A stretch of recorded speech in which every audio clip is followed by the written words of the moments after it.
Hey guys, good morning. Good morning. I hope everybody had a good evening. I see you guys talking about me in the chat. Um, I remember the timestamp. Oh, only problem was it was the wrong timestamp, so I had to go find the right one.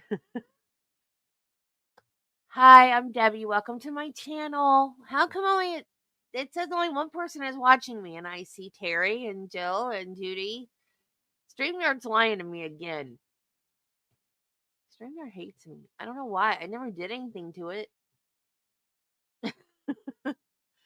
Yeah, I was looking at the end timestamp, not the one that we quit on. And then when I pulled it up, I was like, wait a minute. 55:38 is how long the entire video is. That's not gonna work. We were at 29:18, I think. So jeez, Debbie. I'll get this streaming thing down eventually. Okay, let's see what Judy has to tell us this morning. And again, I'm having a bad allergy morning. So my voice is weird. My eyes are running.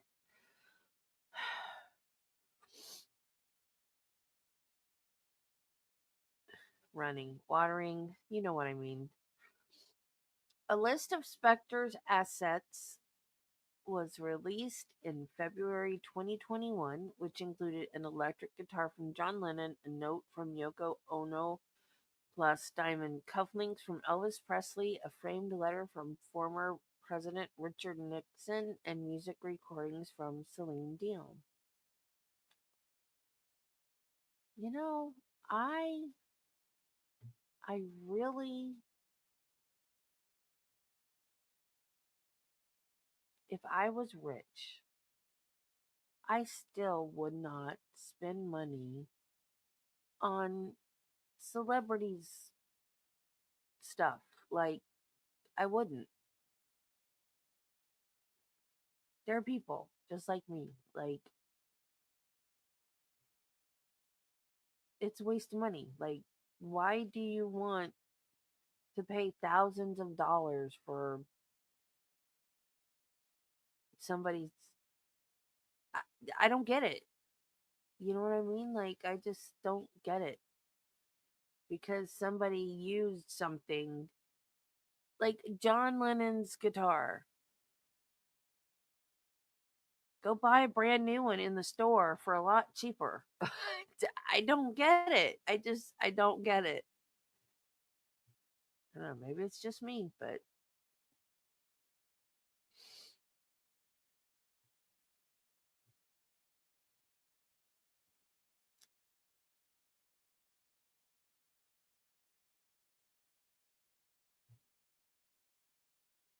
and my husband and I have all maybe maybe it's because I've never been in a position of money,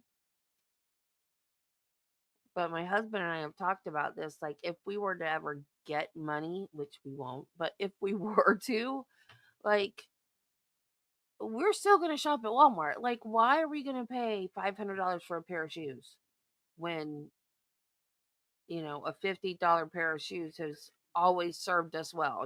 Like, I don't get it. Why do people do that? Because they can? Like, why? I don't understand.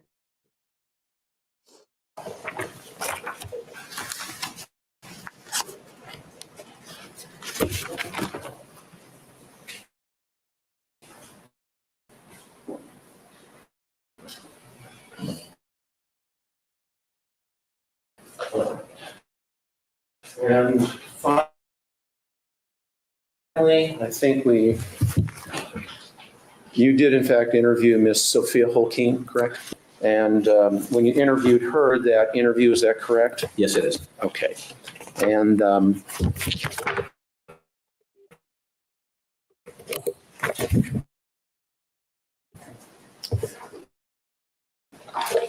You also filed a report, is that right? Yes. And, thank you. Thanks, Sue. So the transcript would be more detailed, is that correct? Yes. Okay, may I approach it? Yes. And I'd ask you to take a look at this transcript and see if this is tapes that you spoke when you interviewed Ms. Holkeen. And just take a moment and take a look at that, please. Yes, it appears to be. Okay. And as we have done with the prior three individuals, I'm going to ask you questions about the interview that you conducted with her, okay? Okay. All right. There is nothing contained in this transcript interview of Sophia Holkeen. Spector asked her to go home with him.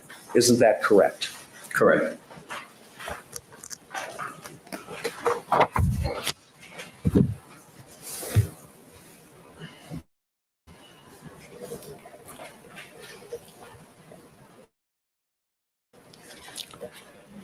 There is nothing in the transcript. His demeanor was that he was very, very agitated and very fast speaking and slurish, correct? Correct.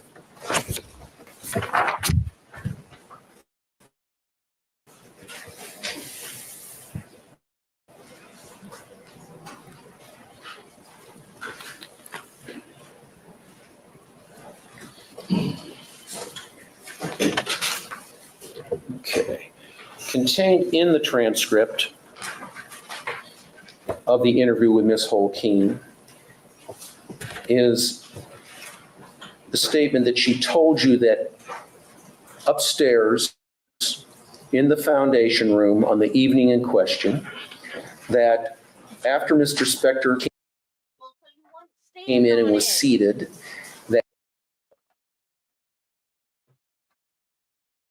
You guys, I swear. I moved the table. I moved the keyboard to the Shadow. Are you kidding me? I moved. Great. Thanks a lot, Shadow. What did you do? Now I can't see to fix it.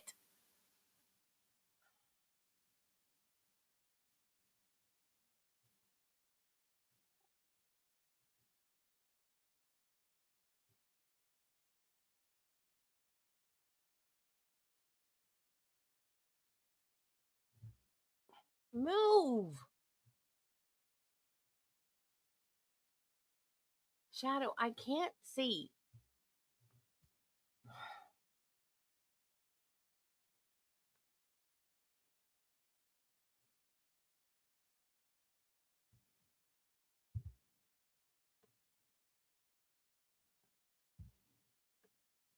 Shadow, you're gonna knock the computer over and then I'm really gonna be mad. Stop.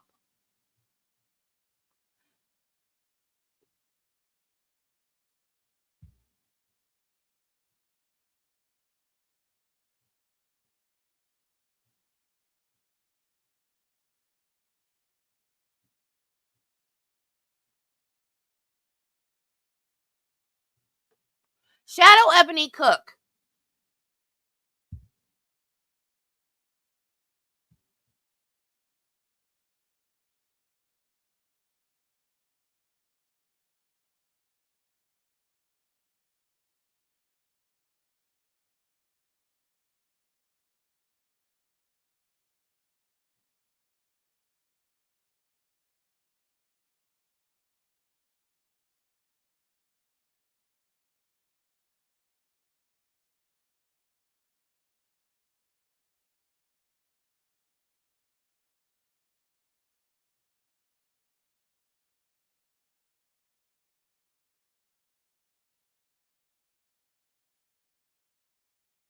I put the board on her table.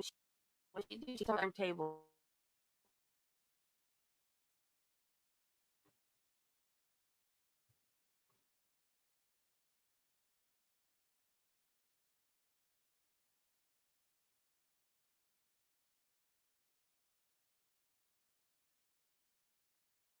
how are you sitting right in the spot where the camera doesn't pick you up?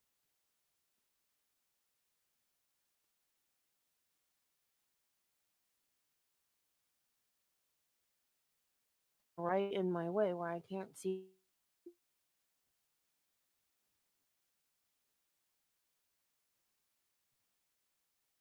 It was working perfectly until you sat on the keyboard.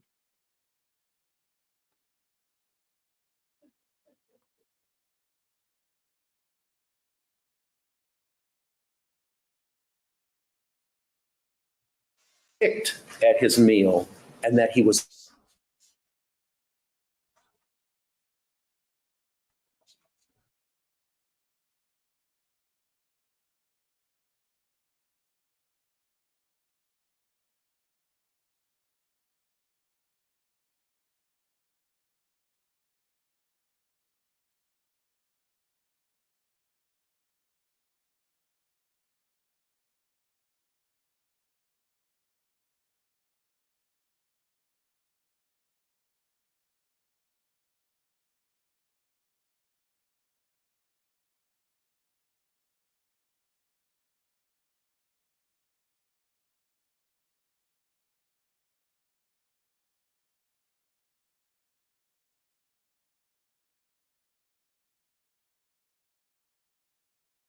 Yeah, your daddy thinks you're hilarious. a moment, please.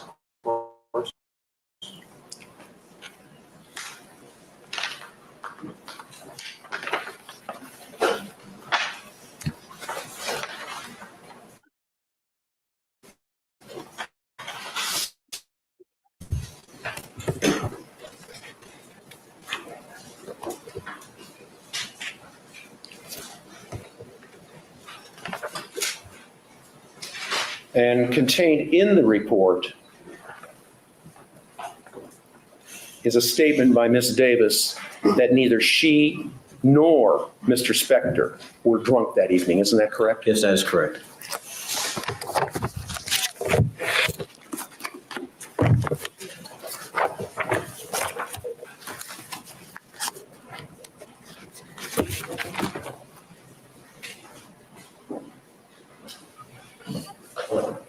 And finally, I think you did in fact interview Miss Sophia Holkeen, correct? Yes, A then employee at the House of Blues. yes, And when you interviewed her, as I understand it, you tape recorded that interview. Is that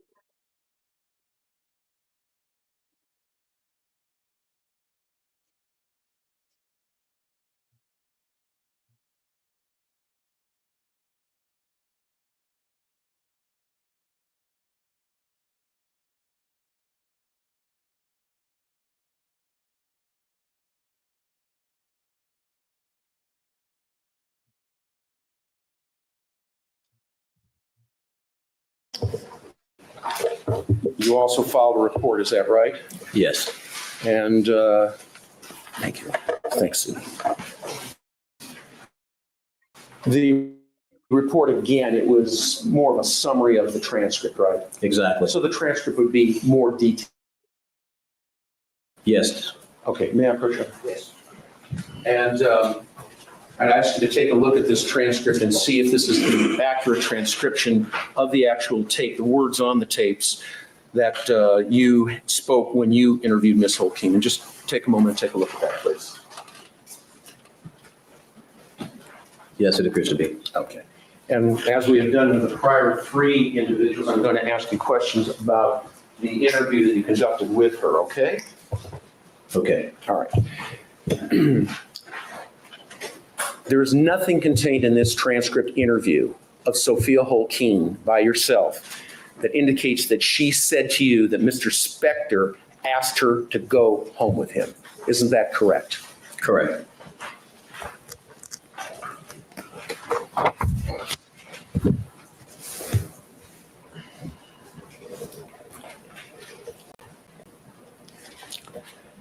There is nothing in the transcript of your interview of Ms. Holkeen that said that his demeanor was that he was very, very agitated and very fast speaking and slurish, correct? Correct.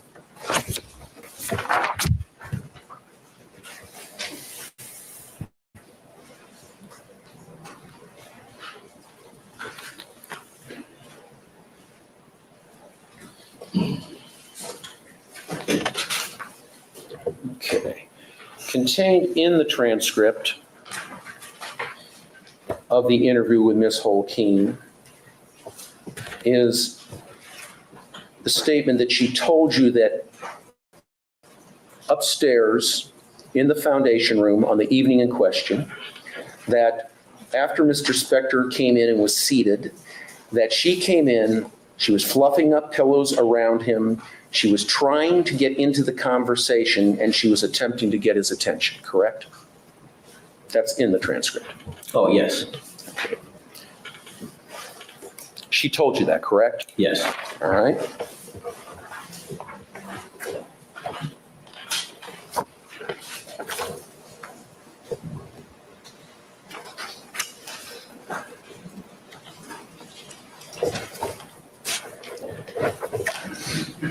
And also contained in the transcript is she told you in reference to Lana. Ms. Holkeen told you in reference to Lana that Lana was just picking up the pillows, making all kinds of noise, bumping around, making noise, and that Ms. Holkeen was looking at her and said, quote unquote, "Get out of here," correct? Correct.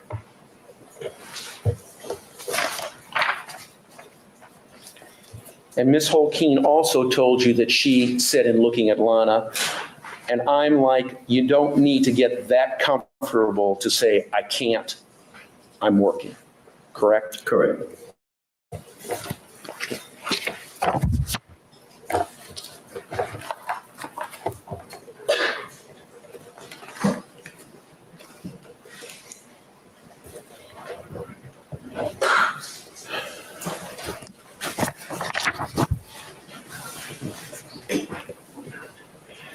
There is nothing contained in your interview with Ms. Holkeen, is there, sir, wherein she says that Mr. Spector seemed to be angry in general. Isn't that true? Correct.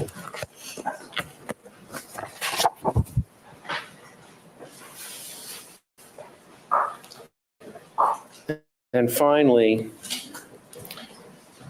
in the transcript of your interview with Ms. Holkeen at page 25, lines 19, she makes the following statement.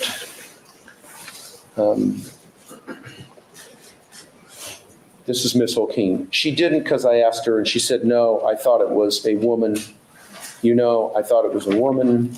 And then she goes on to talk about other things, and then ultimately says that Mr. Spector wanted to give her $100, correct, as part of the tip? Correct.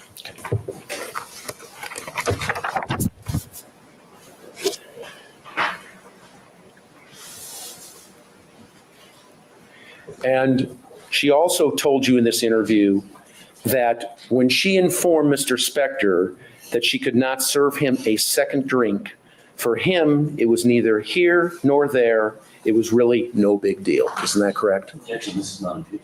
It's not an inconsistent statement. I can show you the set right here. No, it's the, what the specific. It's not inconsistent. It's improper impeachment. Show me. Unless my memory is.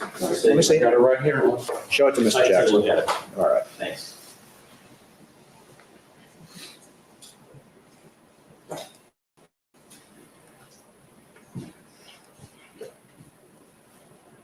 I understand, I guess what I'm confused about, but may I have just a second? Yes. I guess what I'm confused is.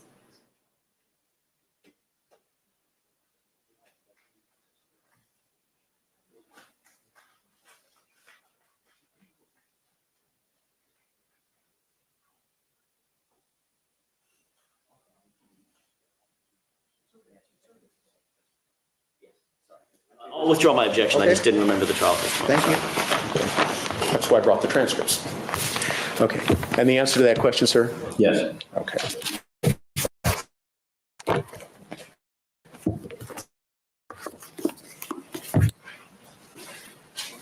I need the court's indulgence for a moment, please. Mr. Tomlin, we discussed Stephanie Jennings, Dorothy Melvin, Rami Davis, and Sophia Holking, correct? Correct. As I understand it, you did not participate in the interview of Melissa Grosvenor, is that right? Correct. And you did not participate in the interview of Diane Ogdenwalder, is that right? Correct. So therefore, you have no tapes or transcripts of any interviews with them, is that right? Correct. And you have not offered any official sheriff's reports in relationship to those two ladies, is that right? Correct. Okay. I realize you authored a tremendous amount of material in this case because it's generated a lot of material. But my question is regarding the four ladies that we just discussed a moment ago. You were the investigating officer that did speak with each and every one of them and either authored the reports or did in fact conduct the tape transcripts, correct? Yes. Okay. Court's indulgence for a moment, please.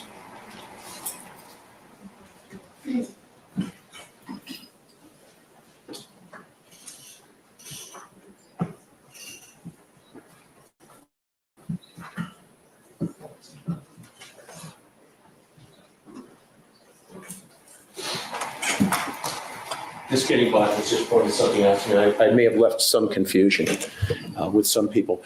When I was asking you the questions about the interview you conducted with Sophia Holkeen regarding the fluffing up the pillows, what I was asking you is that was Sophia Holkeen was telling you about Lana in terms of what Lana was doing, not Sophia Holkeen, correct? Correct. Lana was the one fluffing up the pillows. Correct. Both times when I asked you those questions. Yes. Okay. Thank you very much. Thank you, cross-examination. Thank you, Your Honor.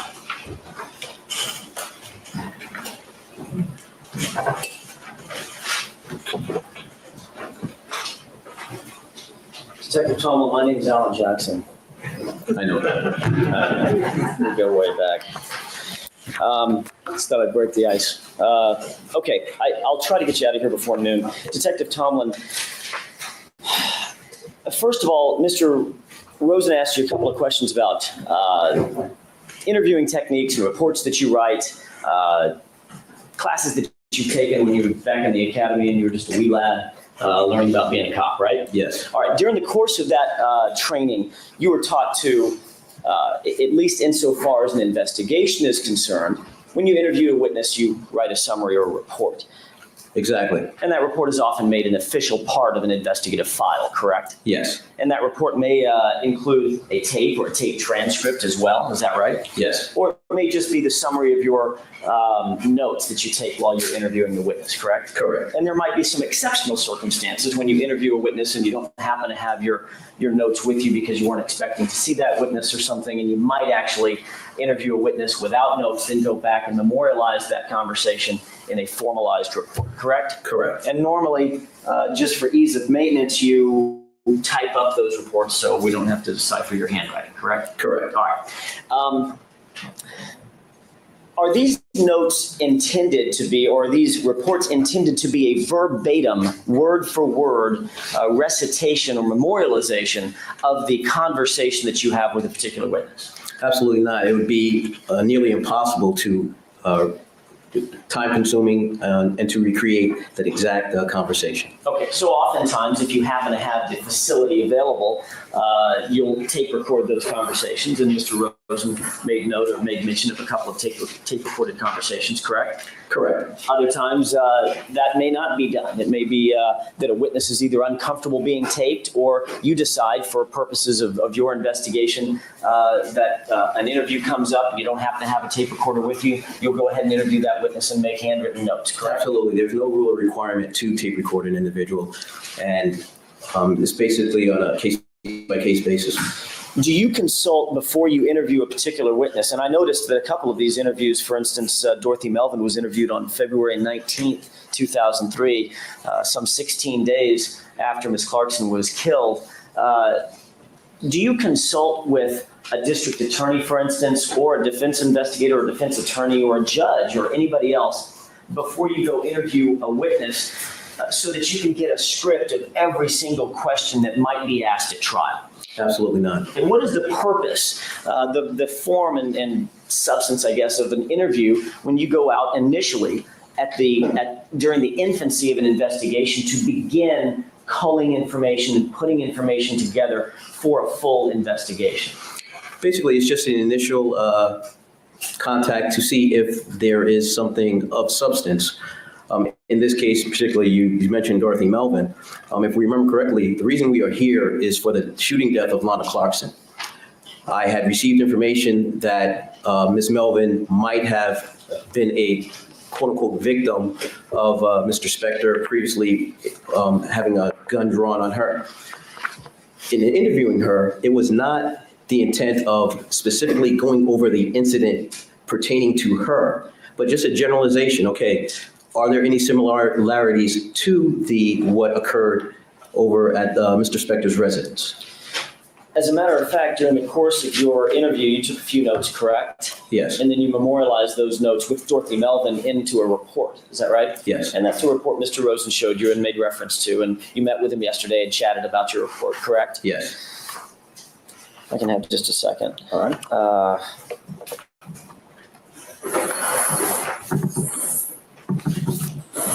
Okay, and you recall that your finalized report was about 3.5 pages or so during the course of, referring to the course of your conversation with Dorothy Melvin, correct? Correct. In fact, you're aware of how long Dorothy Melvin was on the witness stand. Generally, you weren't in here, but you're aware that she was on the stand for the better part of a day and a half, 2 days or so, correct? Correct. All right. She was asked a substantial number of questions by the district attorneys, correct? Yes. Mr. Dixon asked those questions, and then she was cross-examined there was a lengthy cross-examination by the defense counsel as well, correct? Yes. Now, did you, during the course of your interview with Ms. Melvin, did you ask every single question that was asked on direct cross-examination, redirect examination, recross-examination, and so forth? No. All right. Were you trying to get the flavor of what Ms. Melvin's testimony could potentially be?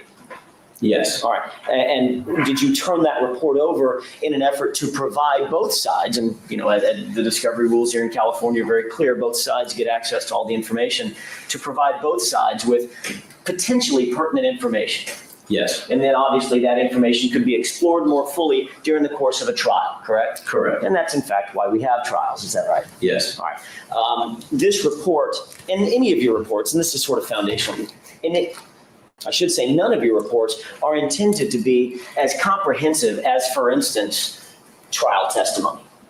Correct. That would make investigating a case practically, from a practical standpoint, which we do all across the country every single day, an impossibility, wouldn't it? Yes.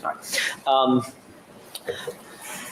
When you interview a witness, is it important, and you said you've had substantial training concerning this, and I want to call on your training a little bit and call on your experience as a homicide investigator and then a police officer for some 21 years writing reports. Is it important to make sure that you get fresh information? And when I say fresh, I mean an individual's information during the course of an interview. Untainted information. Yes. I'm just going to check on grounds of vagueness overload. Did you understand my question? Yes, I did. All right. During the course of interviewing witnesses, do you make sure, say for instance, let's just take an example. Say for instance, you're dealing with a domestic dispute and there's 2 or 3 or 4 people in the house. Is it important when you begin interviewing witnesses to determine what happened or what didn't happen, to make sure you separate those witnesses out? Absolutely. It's very important. Why, Detective Tomlin, is that important as an investigative tool or technique? Because people see things differently. You can have 2 people can witness one event and they would articulate different facts about what occurred. You do not want the 2 to be together to influence one influencing the other or vice versa. So you do want to have a clean, fresh take on what that person specifically saw, heard, or what have you. So you separate people and interview them separately. Is it possible, if you interview individuals together, for instance, in the same room, and somebody's answering a question of yours, that when could contaminate the memory or the perception of the other witness? Absolutely. And that's something that you obviously want to strictly avoid when you engage in proper investigative techniques, correct? I object this You almost go correct. And then we'll just strike the last answer. I'm going to allow it, but let's, at this point, the witness was called for a specific reason. This generally fits within it, but if you want to call him as your own witness, you may at a later time. Your Honor, if I could, I may be able to shut this door with one final question. I'll allow one question. Is it possible that when you interview witnesses together, as opposed to separating witnesses, that one witness's memories or perceptions could influence unduly the other witnesses? Yes. All right. Now, specifically, I'm going to turn my attention for just a second, turn your attention for just a second on the specific questions that Mr. Rosen was asking you about a couple of these different witnesses. Concerning Miss Melvin first, had you specifically told Miss Melvin that you were going to show up to interview her about circumstances that may have happened several years earlier? No, my partner and I just showed up at her front door. All right. When you showed up unannounced. Yes. All right. Obviously, during the course of investigating hundreds, maybe thousands of homicides, sometimes that's a good technique to use, correct? Yes. Some people are less than happy when somebody shows up with a gun and a badge at their front door, correct? Correct. All right. So in this particular case, you had never met Miss Melvin. No. You'd simply gotten some information that she may be able to provide certain information, correct? Correct. And you showed up unannounced with your partner and sat down to interview her for a few minutes. Is that right? Yes. And that's the result of that conversation is the memorialization in your report. Yes. She was not offered an opportunity to sit and think and ponder back to these occasions, correct? Correct. You were simply asking her kind of on a cold memory, tell us what you recall about these incidents or this incident, correct? Exactly. All right. Is it your experience in dealing with witnesses that when you do that, when you engage in when you engage in an interview, I guess, that's kind of cold, and I'm using that in a colloquial sense, that when the witness has an opportunity to sit down, relax, take a deep breath, reflect a little bit, that their memory can sometimes get a little better about specific details? Yes. All right. That's not uncommon in your experience. Personal or professionally, no. Okay, thank you. Mr. Rosen asked you about whether or not Ms. Melvin explained to you specifically that Mr. Spector was drinking from a vodka bottle with a glass handle and basically swilling from the bottle itself. Do you remember that question? Yes. And you indicated that she didn't say that specifically to you, correct? Correct. Did you ask her that question? No, I did not. All right, explain that for me. I asked, had they been drinking, and she mentioned that he had been drinking vodka. All right. Did Miss Melvin, did all the ladies that Mr. Rosen has asked you about, Miss Melvin, Miss Jennings, Miss Davis, and Miss Holguin, did they all appear to be answering the questions that you were asking? Yes. All right. Do you start an interview by simply saying, I want you to tell me everything you know about 1994? No. And just leave it at that and let a narrative run on and on and on? No. All right. Is your investigative technique, Detective Tomlin, to try to focus the attention of the witness on the information that you're most concerned with? Correct. All right. In other words, for instance, when you were interviewing Miss Melvin, was it your intention to say, for instance, find out if Mr. Spector had been drinking that night? Correct. Did you ask that question? Yes, I did. Did she answer it appropriately? Yes, she did. Did she appear to understand your question? Yes. Was she offering a bunch more information than you were asking, or was she narrowing or focusing her questions to her answers to the tailored questions that you were asking? She was focusing on the questions that were asked. Okay, so when you asked, was Mr. Spector drinking that night, or were you two drinking? Her answer was? Mr. Spector was drinking vodka. All right, and did you then move on to another subject? Yes. Did you relate in your report that Mr. Spector was in fact, according to the witness, drinking vodka? Yes, I did. So if in fact Ms. Melvin were to be asked on direct examination by Mr. Dixon, could you explain to the jurors during the course of this trial? No, this is something different. I'm not going to quote any testimony. Let me hear, first of all, I haven't even heard the question, Mr. Rosen. Certainly. I don't think it's a problem. It may turn out to be. Go ahead and ask your question. Me. If Mr. Dixon asked the question, for instance, and I don't remember exactly what it is, some people might.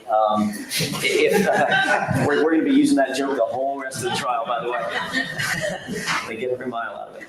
If Mr. Dixon asked a question, for instance, Ms. Melvin, can you tell us what exactly was Mr. Spector drinking from? That was not necessarily a question that you asked, correct? No, as I didn't see the importance of that in regards to, once again, the shooting of Lana Clarkson. Okay, but of course, during a trial, Mr. Dixon may think differently and want to expand a little bit on his questions. Yes. Or defense counsel may think differently and want to expand on other details of witness interviews, correct? Yes. Okay.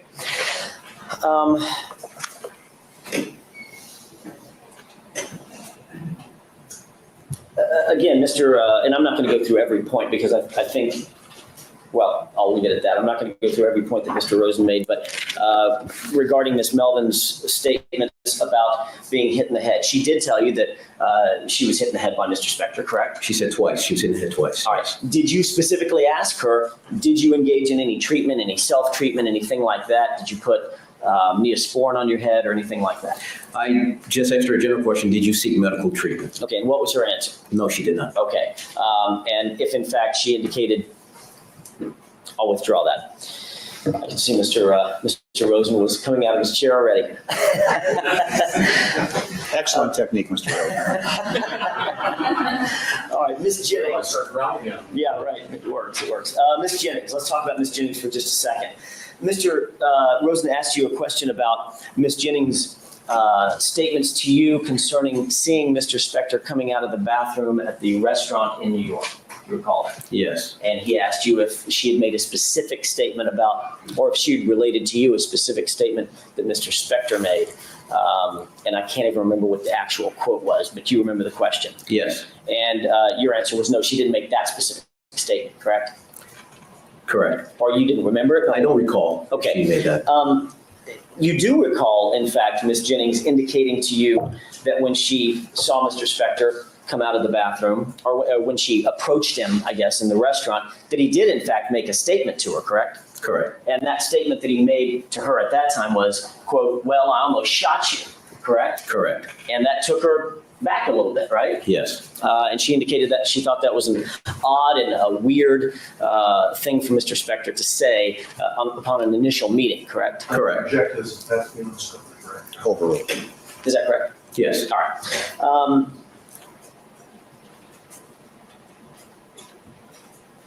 He asked you, Mr. Rosen asked you about the Carlisle Hotel incident specifically, and I want to move my attention to that. He asked you whether or not Ms. Spector related to you that when Ms. Jennings related to you that when Mr. Spector walked into the room, did she tell you specifically he pointed a gun at me? And you indicated, no, that's not in my report, correct? Correct. I'm going to ask you a little broader question, not what's just in your report, but what did she relate to you about what happened when Mr. Spector walked into the room the second time? That he walked in with a gun. She was extremely upset, scared, and she dialed 911. Okay. So when Mr. Rosen asked you, did you put in your report specifically the quotations, he pointed the gun at me? That's not in your report, correct? Correct. But what is in your report is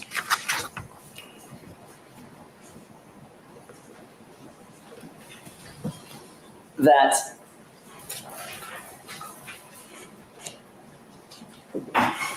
Spector then pulled a small handgun out and sat down in front of her door, preventing her from leaving. Jennings picked up the phone and dialed 911, et cetera. That is in your report, correct? Yes, it is. What was your take, and what was your impression, you're the one talking to her, about what Ms. Jennings was trying to relate to you during the course of your conversation about what Mr. Spector did when he walked in the door? Objection, relevancy, and materiality. Sustained. All right, All right, at this point, we've reached the noon hour.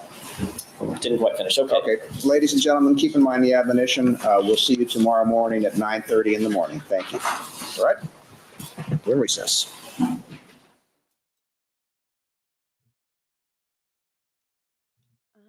did not get the next one ready because I didn't And just because I didn't.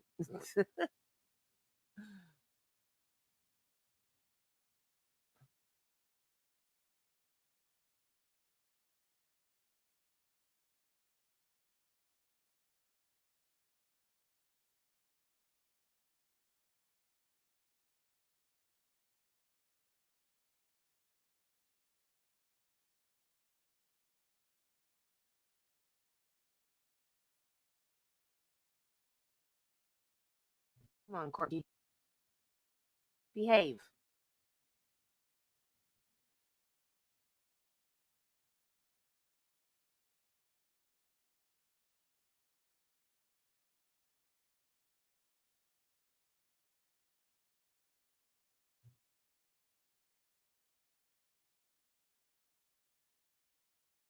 This court is now in session. Governor Larry Paul Fielder, Judge presiding. All right, back on the record, the parties are present as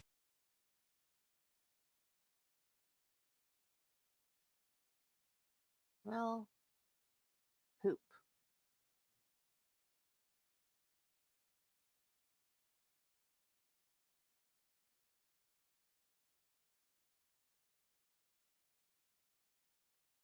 There we go.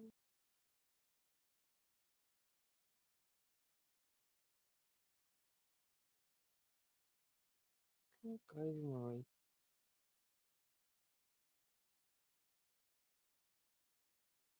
Court TV. I don't have time for your shenanigans this morning.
Come on, Court TV.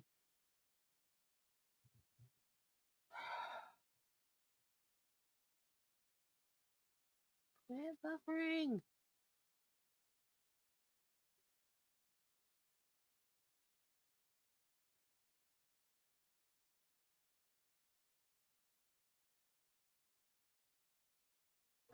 This court is now in session. Governor Larry Paul Fielder, Judge presiding. all right, back on the record, the parties are present as heretofore, with the exception of the jurors and the alternates.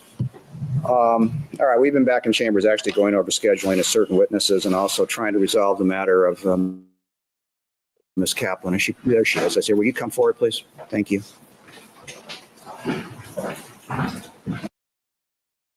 Court TV. All right, she's present with her counsel. The Supreme Court having denied the writ and the court having stayed your incarceration until this time, I need to ask, are you prepared now to testify? Yes, sir. All right. I assumed you were going to testify this morning, and because of that, I ordered you in, your counsel. Just a second. There's a whole matter going on here, which is about to become public as to whether you will or will not testify this morning, because I know you had a court appearance, which I, through my clerk, indicated you were to be here this morning, because technically you're in custody. Not in actual custody, but you are. My understanding is in chambers this morning, I asked the district attorneys if they were prepared to move forward with Ms. Kaplan, and you can tell me, Mr. Jackson, what your position is. Your Honor, based on conversations that we had, extensive conversations that we had last night with Mr. Plourde, just so that the record's clear, Mr. Plourde acts as liaison for the defense side. Mr. Ocampo, who's in the court behind Ms. Kaplan, acts as sort of a liaison on our side dealing with witness schedules. Through no fault of their own, Mr. Plord and Mr. Ocampo had several conversations going all the way into the late evening hours. I think the last phone call I received from Rick Ocampo was probably about 9:30 last night. He had just got a call from Mr. Plord. They were both burning the midnight oil, as it were. The information that was relayed to Mr. Plord was that Mr. Nasir specifically said Ms. Kaplan is unprepared to testify, or either that or I'm unprepared to be there with her to testify. In other words, she's not going to testify tomorrow, and my first availability is the 23rd of July, which is, I think, a week from Monday. Mr. Plord kindly related that to Mr. Ocampo, who then in turn called me, and I contacted Mr. Dixon. Based on that, and the subsequent conversations between Mr. Plord and Mr. Ocampo extensively talking about the witnesses that were going to be here today, starting with Mr. Tomlin, Detective Tomlin, following up with Angela and Kathy Pileggi, following them up with Pumpkin Pie Laughlin, following her up with Steve Renteria, and the schedules involved with that. That's what we prepared for today. I was still working on it until 9:30, 10 last night based on that. I haven't reviewed, even though I was here, obviously, I haven't reviewed Ms. Kaplan's testimony. I didn't review the video of her testimony. I didn't review the transcripts. I was kind of detrimentally relying on the representations of Mr. Nasir to Mr. Plord through Mr. Ocampo. So that's our position at this point. Yeah, Mr. Nestor did ask to have everything scheduled for the 23rd when he would be available, but then apparently he called me back, said the court said be there tomorrow. Basically, we read that as we've got to be ready to go. So we prepared in case we would go forward. Whatever the court wants to do is fine with us, but we're prepared to proceed if that's the choice that the court makes. We're prepared either way. We've got witnesses that are hanging fire, but we'll work through that. So we'll leave it at that. Yeah, I'm going to hear from you. Go ahead. Yeah. If they subpoenaed me weeks ago, I believe they should be ready. This has taken so much time out of my work and my life, my family. I haven't been able to go on vacation with my son. I was supposed to start a trial today. I have other clients too. Okay, I can resolve this. 1:30 this afternoon, she's going to testify. 1:30. If you need to go over her testimony, you have a lunch hour to do so. You're familiar with it. If you need to regroup, so 1:30 this afternoon. Thank you. Okay, thank you. Thank you. All right, let's get the detective. Well, Mr. Brunon, how are you? What can I do for you today? Just before we begin, given the positive case, the fact that she's going to testify now, Quiet, please. we're obviously going to be required to cross-examine her. I just want to put it on the record, well, the jury was inconvenienced that by us undertaking that examination. The court. I fully understand that. Okay. All right, so are we ready to bring the jurors in? I'm sorry. Are we ready to bring the jurors in? All right, let's do so.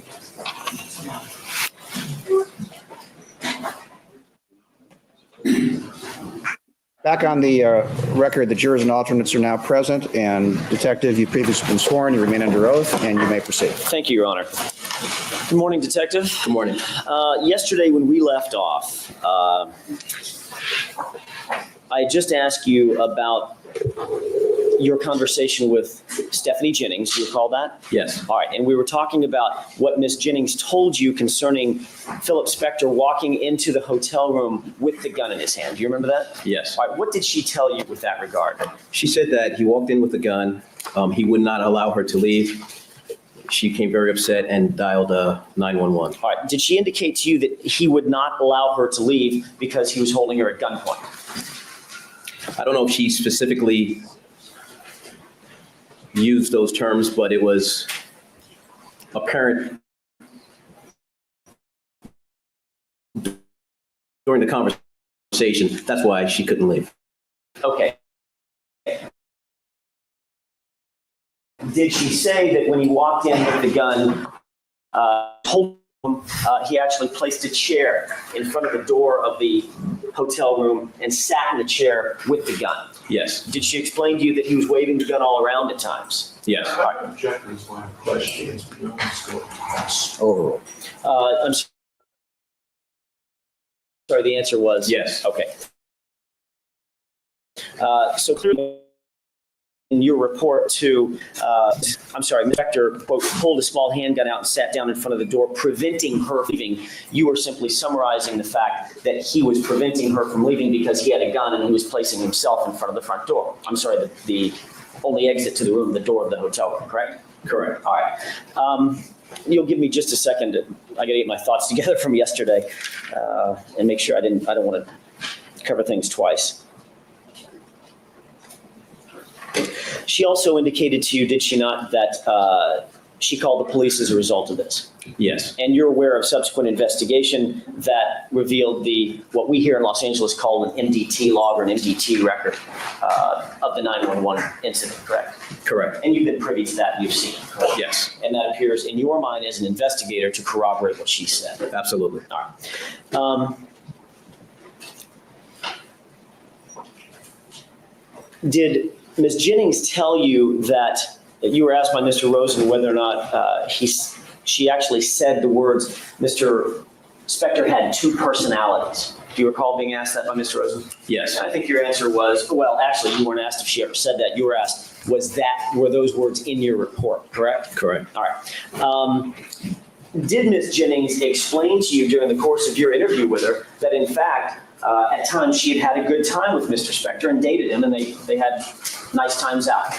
Yes. Did she tell you that on this particular occasion, after Mr. Spector had been drinking, that his attitude and his mood changed when she refused to come to his room? Yes. All right. Is that consistent with, well, let me ask it this way. Did she suggest to you during the course of your conversation that Mr. Spector's mood changed pretty dramatically from the dating relationship, for instance, wherein they had a nice time, to the hotel room where he held her at gunpoint and would not let her leave? Yes. All right. You also spoke with Rami Davis. Is that correct? Yes. All right. And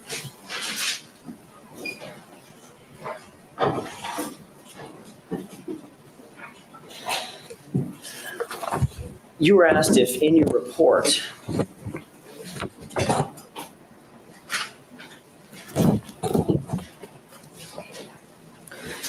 you wrote specifically that, let me start that question over because I paused so much I lost my own train of thought. You were asked, I think, by Mr. Rosen whether or not your report indicates, not whether or not you were told this, but whether your report states that they each had 2 drinks. Do you recall that? Yes. And you indicated the report doesn't say that, correct? Correct. At the time that you interviewed Miss Davis, isn't it true that Miss Davis told you that she thought they had drinks? They might have had, she might have had a glass of Merlot and Mr. Spector might have had a daiquiri, correct? Correct. But she wasn't sure. Right. Her best recollection was, well, we might have had drinks, but I'm not sure, correct? Yes. All right, since then, your investigation has uncovered the actual bar tab, correct? Correct. And you verified that, in fact, they both, at least 2 drinks apiece were ordered. Well, totally. 2 of those drinks were daiquiris, right? Yes. And that's consistent with what Ms. Rami Davis told you her best recollection of that evening was, correct? Yes. All right.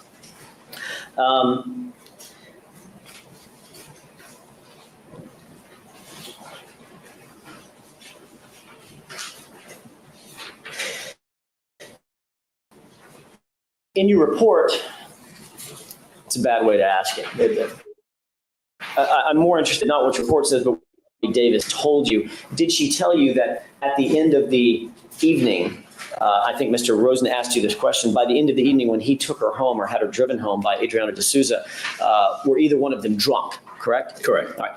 Your understanding of your investigation, based on your investigation in this case, is the evening, the portion of the evening that was at the grill was the beginning of the evening, correct? Yes. All right, so based on the receipts from the grill, Trader Vic's, Dantana's, House of Blues, those went in that chronological order, correct? In other words, Mr. Spector went from one to the next in the order I just indicated. Yes. All right. Ms. Davis could only tell you about what her observations were at the end of the grill portion of the evening, correct? Correct. So in other words, Mr. Spector wasn't drunk yet, correct? No, he was not drunk at that time. Thank you. You also spoke, and I think Mr. Rosen asked you a couple of questions about your interview with Sophia Holguin, correct? Yes. And once again, I'm going to ask you just to remind us, your entire conversation is contained basically on one page, single space, couple of paragraphs, typewritten report, correct? Correct. This was not the type of intensive interview that, for instance, Ms. Holguin was subjected to during direct examination, cross-examination, redirect, and recross, correct? Correct. And this report is, in fact, just a summary or paraphrasing of your conversation. Is that right? Right.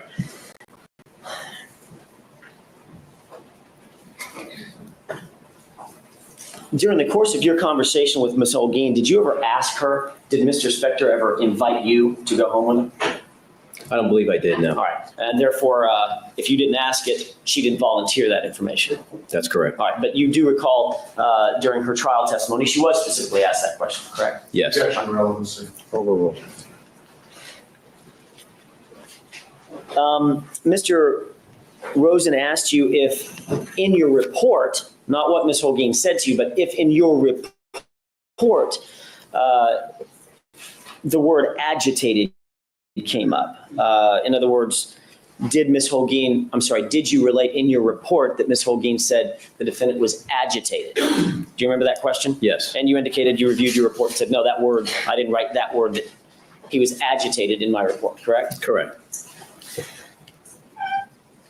Ms. Holguin did in fact tell you, though, that during the course of the evening when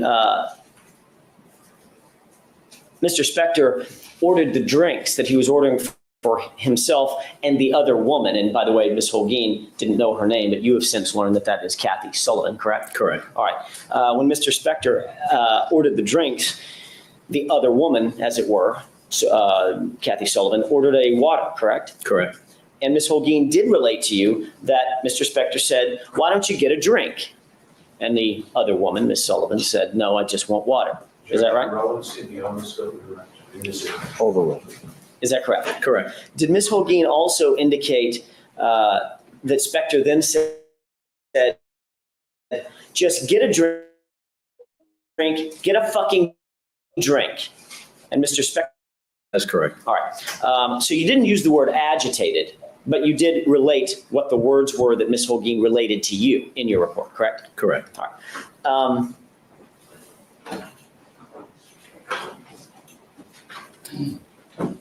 Ms. Holguin then said that notwithstanding the demand by Mr. Spector, the other woman, Kathy Sullivan, said, no, I just want water. And Mr. Spector, 151. Yes. That's what Ms. Holguin told you.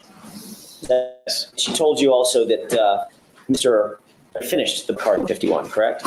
Yes. And she told you that Mr. Spector, in her opinion, had too much to and was under the influence. Did she not? Yes, she did.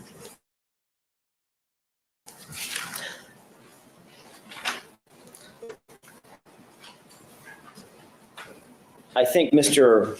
Rosen may have asked you, you relate in your report that Ms. Holguin said that Mr. Spector was drunk or appeared drunk to her. And you indicated, no, you didn't use that word, correct? Correct. But you did indicate that Ms. Holguin felt he had too much to drink and was possibly under the influence. Yes. All right. During the course of your interviews, you've already indicated yesterday the proper scope of that's not the right word. The proper procedure would be to interview witnesses individually rather than together, correct? Objection, asked to answer this full explanation yesterday on cross. I believe it has, and I don't remember anything. Of course, since you're still on your cross-examination, it's already been done. I'll simply ask one further question and see if the court allows it. We'll check it out. Have you ever consumed alcohol with an interviewee? Objection, relevancy. Overruled. No. Would that be proper? Absolutely That not. would be completely improper, wouldn't it? Objection, relevancy, and also vague. Overruled. Why would that be improper to sit around and have drinks with someone that you're interviewing during a criminal investigation? Just on face value, you should not be drinking alcohol while you're trying to conduct business. You shouldn't be drinking alcohol, correct? Correct, Because you're on the job, correct. and the witness shouldn't be drinking alcohol, correct? Absolutely. Absolutely, because you want that person to have a clear state of mind when they're speaking with you. Thank you. That's all I have. Just hold on a second while. Okay, that worked out perfectly.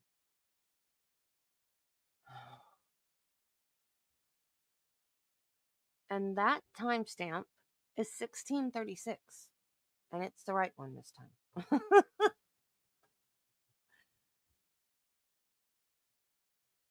1636.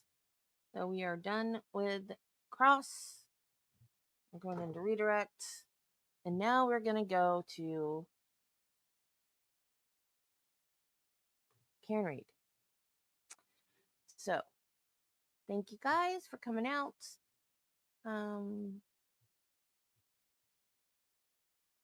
This is not the most exciting of witnesses, but we're going to get to Sarah Kaplan soon, the woman that does not want to testify. I don't know if that's going to be fun or cringy, but we will find out. I don't know if we'll find out tomorrow or the next day. But I think when this guy's done, it might be her turn. So, did I do a portal? Did I do a portal? I don't remember. Should probably check. Hang on.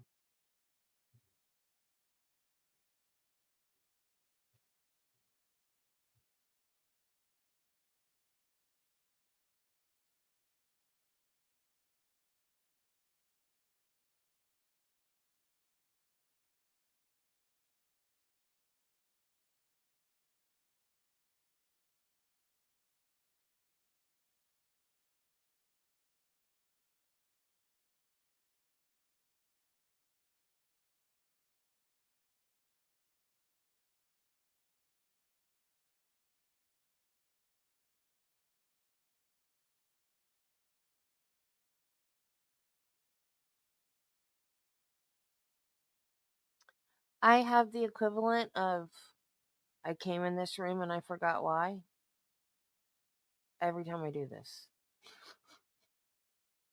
I go into YouTube Studio and I go, now, wait a minute, why did I come in here?